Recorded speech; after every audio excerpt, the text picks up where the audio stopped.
Okay, so we're diving into these Ram Dass lectures you provided. And wow, this guy, he's got this way of mixing like real wisdom with this sly humor that just, I don't know, I'm hooked already. We're tackling freedom in this deep dive, addiction, how we even see the world, and he goes deep. What I find so fascinating is how he weaves it all together. It's not just like self-help stuff. It's like he's really getting at like the operating system of what it means to be human, Totally. And one thing he keeps coming back to is this idea of becoming free, right? Mm-hmm. Like we make it this whole journey, this big process, but Ram Dass is like, nope, you're already there. Yeah, he uses that story about Ramana Maharshi, who was like enlightened at 17, to show that this awakening can be like an instant click, not this long, arduous slog. It's like we're looking for the glasses we're already wearing, right? Exactly. Which leads to that trap he talks about, that we can get so into being a meditator, so into the practice, that we miss the freedom. That's the whole point. Oh, totally. It's like you spend all this time like polishing the tool, but you never actually use it to, build the house. Yeah, or like you go to this gourmet cooking class, but then you just eat ramen noodles in your free time, Exactly. You have the tools, but you're not actually using them to experience the full flavor. Right. It's like, what's the point? Right. But so how do we actually bridge that gap? Because our minds, let's be honest, they're rarely quiet. It's all thoughts and desires and anxieties. It's not exactly the picture of freedom. And that's where I think his whole life as curriculum thing comes in. He's saying all those things we see as obstacles, those are actually the path. It's like those anxieties, your messy relationships. Those are like your pop quizzes. Yeah, exactly. On the road to freedom. Exactly. And I love how he puts it. He's like, you're in school. Why don't you try taking the curriculum? Why don't you try being human? So good. It's so simple, but it's so profound. Because we're often trying to like transcend being human. Yeah. Instead of just embracing the messiness of it all. It's like trying to get a degree in swimming, but you refuse to get wet. Exactly. 100%. Speaking of messy and wonderful, let's talk about relationships. Because they can feel like the ultimate training ground, for better or worse. Absolutely. Like Ram Dass talks about how relationships can be like rocket fuel for this whole growth thing, but they can also be the lead weight that's dragging you down. It all depends. It really does. Yeah. When both people are on that path of, awakening or whatever you want to call it, it's like they're each other's best mirror, reflecting back both the light and the shadows. Right.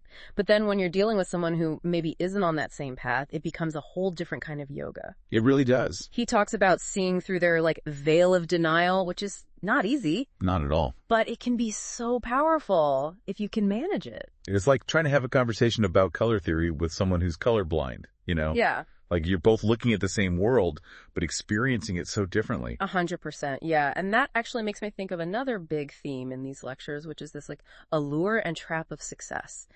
And I think Ram Dass, coming from Harvard, having all that going for him, he knew this trap firsthand. He did. He even says like he had those top universities cornered. Yes. But then, even with all of that, there was something that was off. There was still that longing. It's like climbing the ladder, only to realize it's leaning against the wrong wall. Yes. And he talks about how we get so caught in that cycle. It's like the more you achieve, the more you think you need to achieve to actually be satisfied. Like it's never enough. It's a never-ending treadmill. And he tells that story about his friend Billy, who inherited millions, right?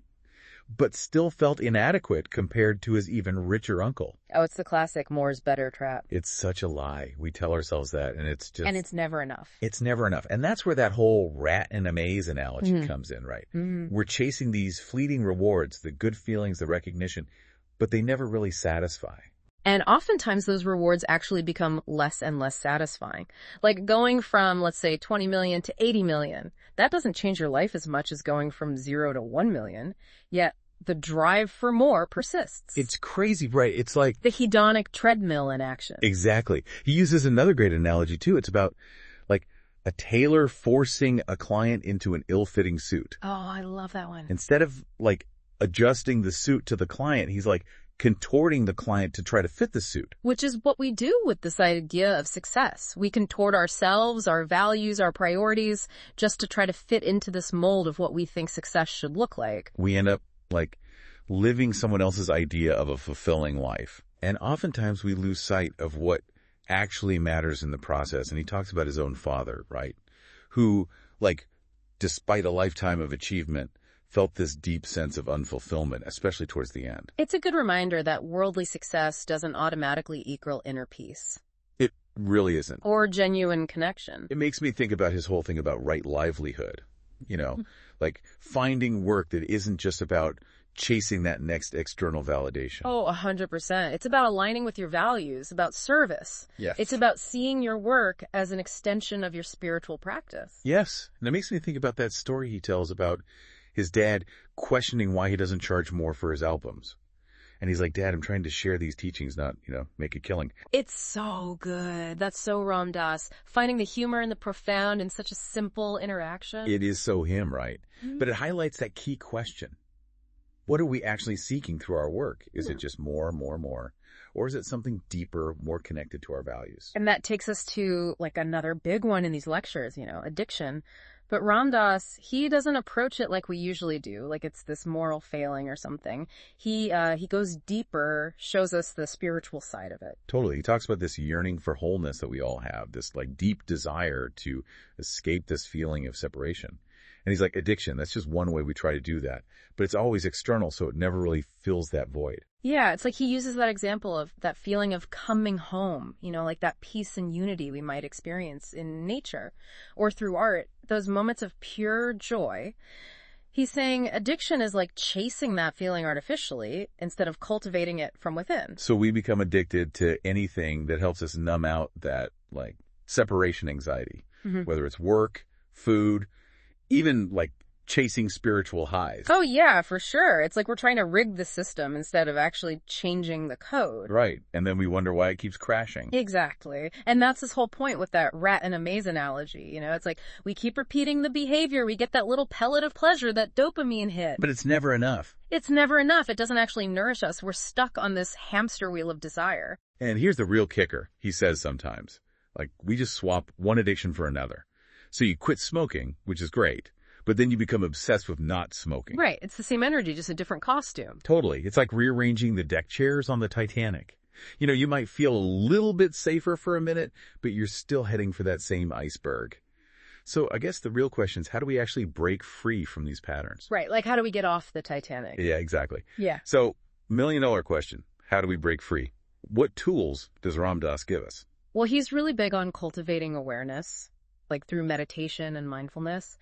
But it's not about getting good at it. It's more you become this curious observer of your own mind. He has this analogy of sitting in meditation and the thought pops up oh, I'm not good enough, or whatever your go-to self-sabotage is. But instead of getting totally sucked in, you just kind of watch it like a weather pattern. Yes, exactly. Oh, there's that thought again. Interesting. You learn to detach from all those stories your mind is constantly spinning, and you realize they're stories. They're not the ultimate truth of who you are. And he really emphasized being gentle with ourselves throughout this process, right? Because it's we've been stuck in these patterns, sometimes for lifetimes, and to expect them to just disappear overnight, it's not realistic. It takes time. It takes practice. And a lot of grace. So much grace. And that's why, his humor is so disarming, because he talks about his own struggles with food addiction. He's whenever I feel unloved, I eat. He's so honest about it. He's it's a pattern, and then I'll hate myself, loathing because of my body. But he doesn't dwell in the self-loathing part, He just keeps coming back to his practice, to that space of awareness. It's such a good example of meeting our struggles with kindness instead of judgment. Because, he says, every, relapse, every stumble, it's just more data. Yeah. It's an opportunity to learn something new about ourselves. 100%. So it sounds like it's about the inner work, for sure, but it's also about, making choices in our outer lives that actually align with who we want to be, right? Yeah. His whole idea of right livelihood, finding work that doesn't require you to, check your values at the door when you clock in. Yes. It's about bringing your whole self to your work.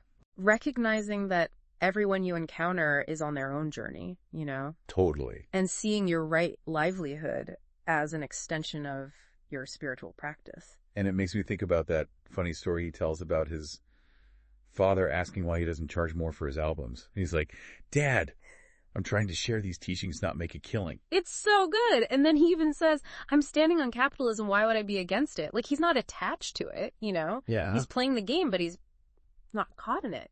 And then he continues and says, my predicament is very simple. That as a result of what happened in my own consciousness, I extricated myself, meaning my awareness, from such an exclusive identity with my own separateness that I directly experienced that other people were us. So powerful. It's about really living that interconnectedness, not just as a concept, but like in every action that you take. Which is such a good point because, we can talk about interconnectedness and oneness all day long, but it can be really hard to square that with all the suffering that we see in the world, right? Like, how do we actually hold both? How do we hold the light and the dark?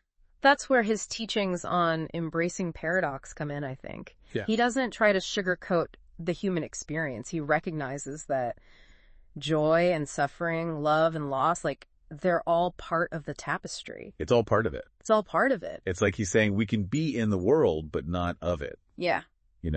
Like we're participating fully, but we're not getting swept away by all the drama. Exactly. It's like he talks about this, like controlled folly, that ability to play the game of life without like taking it all so seriously. Oh, I like that. Like we become more like actors on a stage, aware that it's a performance, even while we're giving it our all. And that detachment, that freedom from getting so hooked by all the ups and downs, that's where we find that true peace. Yeah. Right? Not by escaping life, but by like changing our relationship to it. Totally. He talks about reaching this point where you can like hate it and love it at the same moment, It's not about denying the difficult stuff, but it's about holding it all with this like smile of unbearable compassion. Yeah. Seeing the perfection in the imperfection. Which brings us back to that quote you shared earlier, truth waits for eyes unclouded by longing. It's like we have to clear our own mental clutter to actually see clearly, to see what's right in front of us. Yeah, totally. And he tells that funny story about the pickpocket who meets the saint, right? And all the pickpocket can see is the saint's pockets. It shows how our perception is always filtered through our own, like, baggage, We see what we're conditioned to see. So how do we get to that unclouded seeing? How do we step outside of our own limited perspectives? Well, Ram Dass would probably say, it's not about going anywhere. It's about recognizing that you're already there. They're already there. He talks about like extricating your awareness from any time-space locus, like you're freeing yourself from the limitations of your physical and mental identity. That sounds kind of, I don't know, like a tall order. Like, where do we even begin? Well, he would say it starts with like recognizing that there's nowhere to go, nothing to achieve. He even says you're always in the same place. When you begin to realize there's nowhere to go, it's quite shaky at first. It's that whole Zen thing, right? Like before enlightenment, chop wood, carry water.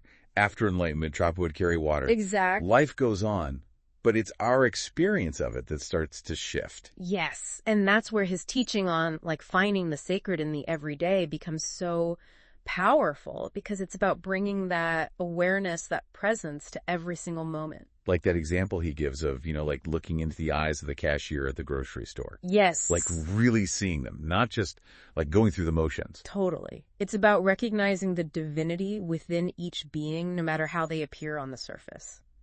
It's seeing, as he puts it, like God in drag. He even says about like difficult people, he's like, they're sad saying they just don't know it yet. It's true.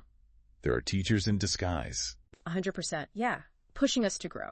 And it's such a radical shift in perspective, right? Oh, because yeah. It's seeing that potential for awakening in literally everyone and everything. Wow. So it sounds like it's not about escaping the world, but about like really embracing it fully. Yeah. With all of its like contradictions and complexities, holding the joy and the sorrow, the light and the dark. And recognizing that ultimately it's all one thing, it's all connected. Like he says, I am both happy and sad.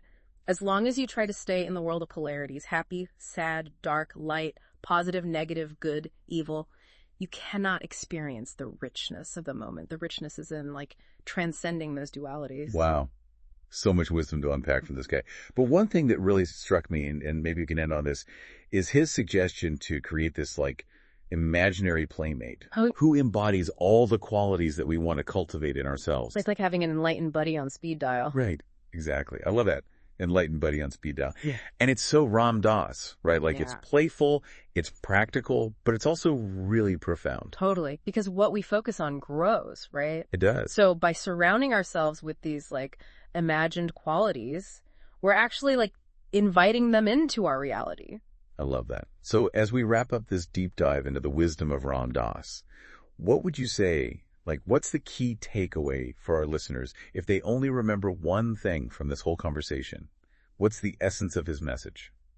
I think it's this: freedom is not something that you achieve. It's something that you realize. It's about waking up to the truth of who you already are. Okay, I love that. Which is this like infinite being of love and awareness, totally interconnected with all that is. And that awakening, that journey home to ourselves, it's not this straight line, it's a spiral. Yes. It takes time, it takes practice, and it just takes a whole lot of grace along the way. And like Ram Dass showed us, it can be filled with humor, with heart, and with this deep, abiding love for this messy, beautiful, heartbreaking, and ultimately perfect experience that we call life. So well said.